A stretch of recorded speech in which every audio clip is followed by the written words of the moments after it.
Hey everyone, thanks for joining us as we begin a new venture with our Tech at Home series. We're trying something new. As we talked about on Sunday, technology has a lot of good things, and I think this is one of them, to be able to engage in a different way. And so today, Collin and I are going to be interacting a little bit and just kind of catching people up to speed on the Tech at Home series, especially those that weren't there, and letting you know some things that we're going to be doing coming up. So anyway, I will. Also be sure to comment in the comment box. Let us know that you're here. Say hi. Feel free to ask any questions. We'll try to answer some questions if we have some. If not, we will have future broadcasts like this where we will want to interact and answer as many questions as we possibly can. So anyway, at this time, I'll go ahead and bring Collin in. What we're doing here is we just want to create discussion and conversation. And so Collin's going to be my conversation partner. Hey, Collin, how are you? Doing well. All right, and we're trying a different type of technology too. So that's why we may be in the same building, just in different rooms. But anyway, I think it's because Collin doesn't like me that much. But sometimes technology is a gift because you can like people even if you can't see them, right? But all right, make you face to face in a different way. All right. So anyway, so I thought we'd just start to catch people up a little bit. Why Tech at Home? I think we could say it's pretty easy to see why. I've had several people over the last few days say this is incredibly timely, but I thought it might be good for us to share because you had this idea for a sermon focus, sermon series. I was kind of talking with you about a campaign also from our Faith at Home. And we both had some things going on in us and around us that led to these coming together for our Tech at Home campaign. So you want to share a little bit of the inspiration for this behind this for you? I still remember, I think it was June 29, 2007 when the iPhone first came out. I still remember that first, reveal and thinking this is like magic what's put out there. And we really had no idea how much that was going to change our society, our culture. I still remember calling from phone booths people. And I mean, even something, think about this, 15 years ago or 20 years ago, Home Alone comes out. Like that movie wouldn't be the same movie with cell phones in it, right?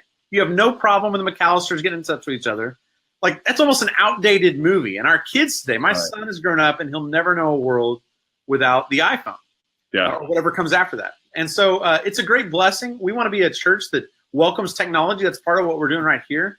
But we realize that everything that has a positive benefit can often have a dark side. And if we're not careful, then we start to become in bondage to the very things that are first gifts for us. And so I wanted to do a series that would be a conversation thinking about how does Scripture, which is this 1,500 and older year, 2,000-year-old basically, but for a 1,500-year period prior to that, which sounds like, it wouldn't have anything to say about the iPhone, but I'm here to tell you it does. Like some of the things in Scripture have incredible relevance. And I wanted to test out and see what does Scripture have to say about the technology in our lives that seems so new, but it's some of the same old problems. And the same principles that gave balance to the Israelites coming out of Egypt are the same principles that can somehow give us life. I'm somebody who practices Sabbath. I found this is one of the greatest spiritual disciplines of my life. But what I find is often on Fridays, as much as I think I'm resting, I'm still on call and I'm still just as accessible. In fact, more accessible than any minister 15 years ago was, right? And so I have to set boundaries around that if I'm really going to find rest and find my experience and relationship with God in a deeper way. And if that's true for me, I think it's true for all the people who are going to encounter this series as well. Yeah. By the way, Home Alone came out, I think it's 25 years ago. So maybe it's a little older than you thought it was. Right? I don't know. We watch it like 30 times every Christmas. So for me, I think part of this came from, I remember being at lunch one Sunday after church, and our family's sitting in a booth, and at the table next to us was a family kind of like ours. Their kids were a little bit older, but a mom, a dad, two kids, and they're sitting there, they're eating lunch, and they're all on their phones. Right. And they sit there, and I became very aware of the fact that they're just there on their phones. And we're trying to interact, we're trying to enjoy our lunch, and they have their whole meal almost completely in silence.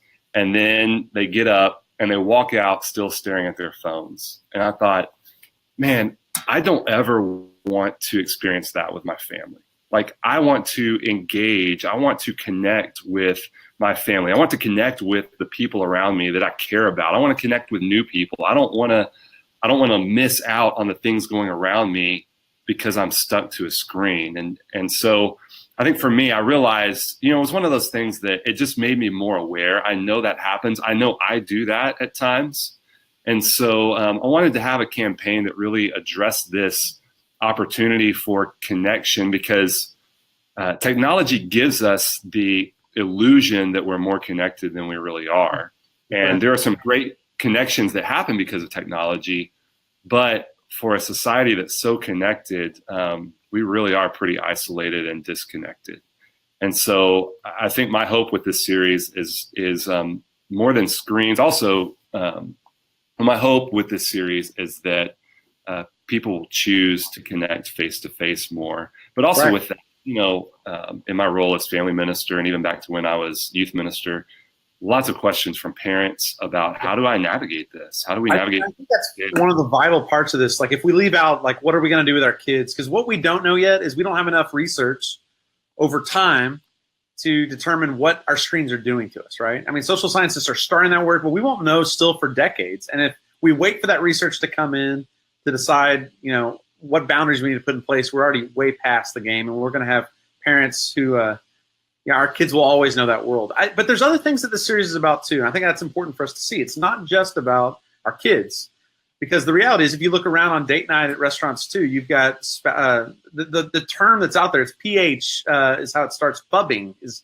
the language they're using to basically show how we're snubbing through technology, through our phones, the people who are around us. Maybe you've had that experience before, where you're wanting someone's attention at a lunch, and that person keeps having interruptions. It's amazing, isn't it? We can reach people across the world, and those people across the world now have the opportunity to somehow step in and interrupt the lunches we may have set up with people weeks in advance.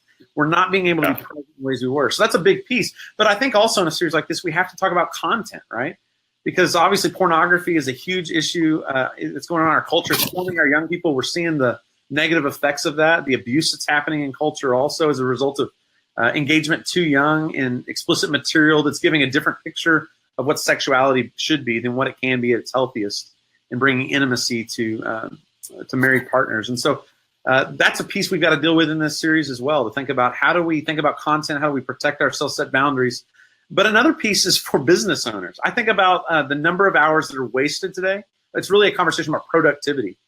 And how the way we engage email, the way we come back from vacations with hundreds of emails, thousands for some people, that's the dark side as well. And so what does it look like to be able to put technology away, to not always be accessible, to use do not disturb, not just at night when we go to bed, which hopefully people are taking advantage of, but also when we have our deep work, our important work that we have to do in the workplace. So if I'm a boss that's trying to figure out how I get productivity in the workplace, we've got to think about how technology, email, social media, all of those things are really taking away from our best work that we can devote, whatever our thing should be. We had a series about work earlier this year at Greenville Oaks, and we're not going to do our best work. We're not going to cultivate the earth best if we're always on and we don't have the off button ever that we press on our phone. Yeah, and I'm glad you mentioned that, because one of the responses I've gotten the last couple of days is, this is great this is going to be great for the kids, or this is going to be great for parents with kids. But the truth is, adults, we can be just as bad, sometimes even worse, at being stuck to our screens. I mean, you and I were talking about this a few minutes ago. Do you want to share? You want me to share? All right. So one story I know, I don't know if this is the one you're referring to, but I was reading a book, and there was a chapter talking about Candy Crush, and how Candy Crush is like this billion-dollar machine now that's made all this money because people run out of lives, they pay for more lives. So I hadn't played Candy Crush in 2 years. It had been on my phone. And one day I'm reading one of these books about technology, prepping for the series, and I realized I didn't get through near as much on this day of prep I wanted to do because I somehow flipped Candy Crush on due to the content that was talking about the app. I spent hours that day on Candy Crush. And here's what I realized. These games that are developed, if you notice, a lot of those games will take the time off the top of the phone. Have you noticed this? Like, they'll go full screen, and it looks like it's just an accidental thing or trying to take advantage of full screen. What I would tell you is, just like casinos know that if they can darken the room and make sure you don't know when it's light or day so they can keep you in there, in a way, they can monetize our time and keep us connected longer if that's the case. But I think about this with my own kids. I mean, my kids are calling me out on this. They're having to say my name 3 or 4 times, Dad, Dad, Dad, because I'm on my technology instead of being present with them. And so anyway, there's lots of examples I could give, stories I could tell, but I have to put my boundaries on that. In fact, I have an app on my phone called Moment. And I don't know if people want to download this or not, but Moment is this app that basically will track what you're doing, what apps you're using, how much you're using your phone. And it gives a yellow, a red, or a green based on how my usage was. And I had an all red week here as I'm prepping for the series about boundaries, right? I've got to live this out as I'm calling all of us to live this out. Here's 1 week, Sunday, April 1, 2 hours and 51 minutes on my phone, 3 hours, 24 minutes on my phone on Monday, 4 hours, 59. I just got under the 5-hour mark on that one. I mean, it's ridiculous, right? This is how much of my time is being used on my phone. And sometimes we don't know that until an app's there to tell us exactly how much we're using. What about you? Have you used the app also? Yeah, that's really what I was referring to a minute ago. Same thing. I mean, 4 hours and 51 minutes on yesterday, 4 hours and 50 minutes last Thursday. And when I think when I see that number, it's like, man, that's a lot of time. But then there's another place I can hit on Insights, and it says waking life, 31% of a day that I was awake. That's 1/3 of your waking hours. % of my day, one of those days, on the phone, and that really grabs my attention because I started to say who. Maybe there's somebody who wants to, but I don't want to be spending 30% of my waking life doing this. Yeah. Like I want to be engaged. I want to live life to the full, which is what we talked about on Sunday a little bit. Brings us back to something we talked about Sunday, which is we can talk about prohibitions and we can try to set boundaries, and all of that's really important. But if we don't know what we're for, it's going to be really hard to figure out how to really set boundaries that are beneficial most of all. And so I think that's an important conversation. What are we for? You want to talk a little bit about the conversation you have with your family, trying to set values and trying to decide what's most important? Yeah, and I shared this on Sunday, but for those that weren't here, I'll just give kind of the quick story. Is that I asked my girls, and then I did this myself, to write down what are the things that are most important to them. What are the things they wish they had more time to do? What are the things they love doing? What are the things that they really enjoy about life? And they made these lists, and then I had them prioritize the lists.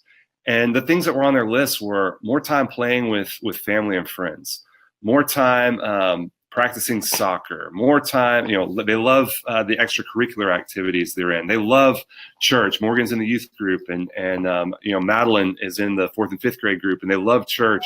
And so there's so many things that they love, and technology wasn't on their list. Now that doesn't mean they don't want anything to do with it, but when they really stop and think about what do they love about life, there were so many other things. And so we started having conversations, and we're still having these conversations about how do we put our time and our money and our energy more toward those things as opposed to more time on watching TV, or more time on our phones, or just spending money on new phones because we think we have to have the best technology. And so it's opened up some really good dialogue and really good conversations about what do we really want out of life, and how do we engage with each other, as opposed to just splitting up in different directions and being on our phones or our iPads or TV or whatever else it is. So Sunday, I talked about how prohibitions are sometimes we get the opposite of our desired effect when we say what we don't want our kids to do, because it makes them want that thing even more. But you said something the other day I think is really important, because boundaries are important, right? I mean, we've known very important from the very beginning. Sabbath is a command to a prohibition to setting aside time so you can give it to something else, focus on God and honor God. So prohibitions aren't a bad thing, but once you set up those priorities, like you're talking about that conversation with your family, we want our people to have those conversations this week. You begin to set boundaries as a result of that why, as a result of that thing you're for, right? So talk about how prohibitions can be a good thing in that case, right? If you know what your why is. Yeah, well, I mean, it's what you said right there. It's knowing why it's a prohibition. I mean, every once in a while I'll hear from people who say, well, when I was growing up as a kid, my parents just said, don't do this because I said so, and so I didn't do it. And when I think back, I'm wondering if that's really true. Because when I start to think about when my parents would say, hey, don't do this, my response was to say, well, why? And sometimes, well, because I'm the parent, I said so is okay. Right. But every time it's not good enough. And in the Screenagers film that we watched the other day, you had a psychologist who made a great point. When your child is out in the rest of the world and someone says, do this or don't do this, you don't want them doing it or not doing it just because other people say so. That's right. You want them to learn to ask why. Well, if you're hoping they will ask why of other people, then they're going to ask why of you as well. And so as parents, it's really important that we have our why. And it's okay to say, you know what, I'm not really sure why, but let me get back to you on that. Yeah. Because having the conversation and being able to say, here's why I think it's important to not do this, or here's why I think it's important to do this.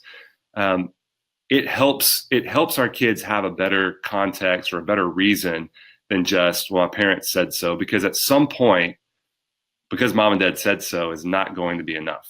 Right. Unfortunately. So a couple comments from people who are watching. Larry Boone mentioned about this idea of putting phones in the middle of the table. We saw this on the film, I think, as well. Maybe you've seen this before. And the first one to pick up the phone has to pay for the bill for everyone, which is great if you have kids. Bring the piggy bank, right? I'm thinking that would be a great idea for them. But you may be the one who picks it up. So that's a great idea from Larry. That if you really want to, set a standard about what you do and don't do, well, put money around it, and all of a sudden priorities will change around that. Have y'all ever done that as a family? Maybe that's a new idea for this week. No, we haven't done that as a family, but I've seen others that have done that either as a family or with a group of friends. That was also mentioned in the Screenagers movie as well, which is you had a bunch of high school students that were doing that. And I even heard a kid who was here. He said he knows his friends well enough that he can get some free meals out of this whole thing if he brings up the idea. So, that's worth a shot. I think that's a great idea. Larry also asked another question. He says, at some level, isn't it a matter of respect? And I think this was kind of when we were talking about the use of the phone. I think you can take this in different ways, both what you're looking at. It's a matter of respect to the people on the other side of the phone, whether it's pictures or, even just stalking others on Facebook, maybe. I don't know. It's also a matter of respect when it comes to how we post online and how we interact with others online. And then even just being on our phone when other people are around, that's something that I've had conversations with my girls about is, hey, when other people are around, put the phone down and interact with them and show them the respect that you would want them to show you. Absolutely. Absolutely. Yeah, I think it is about respect to some degree. And that's what our screens have caused us to lose is empathy. And this is why we're able to kind of post whatever we want online. We feel like people aren't people, that they're avatars online that don't really, there's no one on the other side of the screen. We say things online that we wouldn't say any other time. So yeah, when it comes to our engagement on social media, that's important. But also I think what Larry's saying is when we're in front of people, right? I mean, it's respectful to look people in the eye. And that's true whether we have a message on our phone or not. That's becoming harder as we wear watches that automatically distract us. I mean, you've always got that competing attention, right? Am I going to give it to my phone, to my watch, which is crazy. Who would have thought 30 years ago we'd have watches that would be interrupting us, right? But it is a matter of respect. And it's important to be present, I think, with those that we're in front of as much as possible. And how do we shape that in ourselves to model that for our kids? It might be interesting to see if our kids feel like they're respected by the value we show through that. Yeah, and I think you're going to address some more of these in the sermon series and as we go. And again, this is meant to be an open conversation and to be a conversation starter. Really, we're gonna start wrapping up here. Lori Turnbow also makes a comment here. This is something that I think people ought to know about. If you're not aware, if you own an iPhone, if you want to go into setting and battery on your iPhone. It will track percentage and hours, minutes for each app for the last 24 hours and the last 7 days. So you can go into your phone and look and see how you're spending your time on your phone. And again, I think a key word here is awareness. Yep. We want to begin by being aware of how much time we're spending on our phone, of being aware of the situations that we're in, and are we directing our attention and our focus to the screens or to the people around us. I remember Randy Harris, a mentor for both of us. He probably taught you the same thing, but one of the things he would say is, I think he said, people are more important than technology. And so, or something along those lines. And so the idea that people are always going to be more important, so we need to put our technology down or at least limit it when we're around. I still remember going into his office, and now at that time it was a phone that was plugged into the wall.